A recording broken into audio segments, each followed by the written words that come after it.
नमस्कार मंडळी, natural agro फार्ममध्ये आपल्या सरचे स्वागत आहे.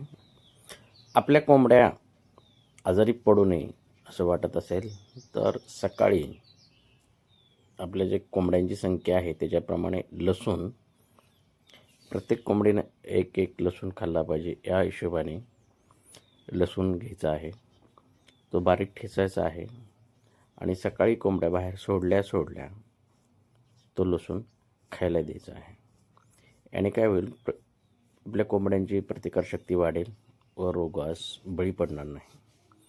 कोणताही आजार होण्या अगोदर ही लक्षणे जी दिसण्या अगोदर जर आपण नेहमी हा उपाय जर करत राहिलात, म्हणजे कमीत कमी 8 दिवसातून तरी एक लसूण खायला दिला तर आपल्या कोंबड्या कधीच आजारी पडू शकणार नाही.